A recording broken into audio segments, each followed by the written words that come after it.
Será que uma pessoa pode mudar de personalidade de um dia para o outro?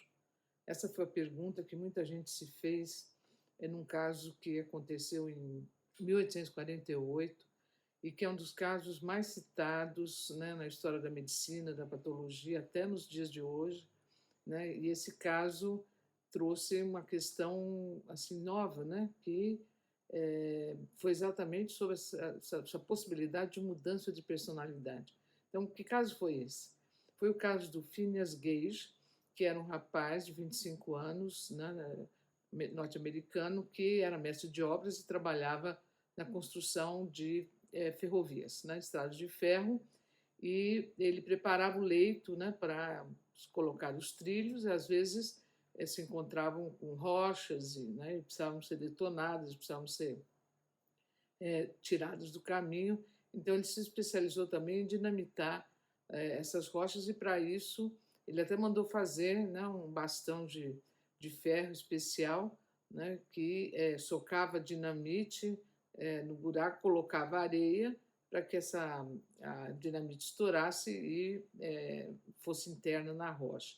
E aí um dia ele estava fazendo isso e aí por um equívoco parece que não foi colocada areia e a dinamite estourou, explodiu quando ele estava ali ainda. Então esse tubo de ferro que ele havia mandado fazer, esse bastão, entrou pela mandíbula dele, atravessou o rosto, passou no olho esquerdo, levou embora e pegou o cérebro, a parte pré-frontal, né, e furou a caixa craniana e saiu do outro lado, né? Então ele ficou com um buraco, digamos assim, daqui atravessando, né, toda a cabeça internamente e com isso ele perdeu uma parte do cérebro córtex pré-frontal.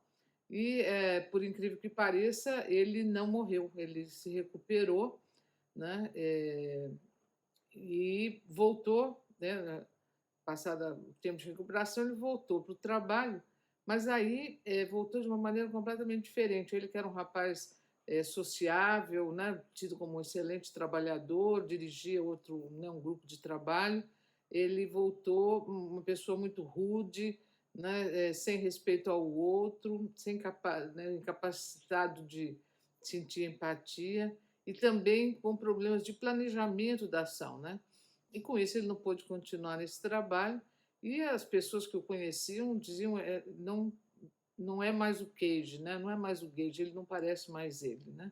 Então foi um marco, né? Porque ele sobreviveu, né? E todo mundo pôde testemunhar essa mudança radical de comportamento, de modo de ser, e foi assim o início de se estabelecer relações entre partes físicas do cérebro, né, e a personalidade e a formação de comportamentos, né?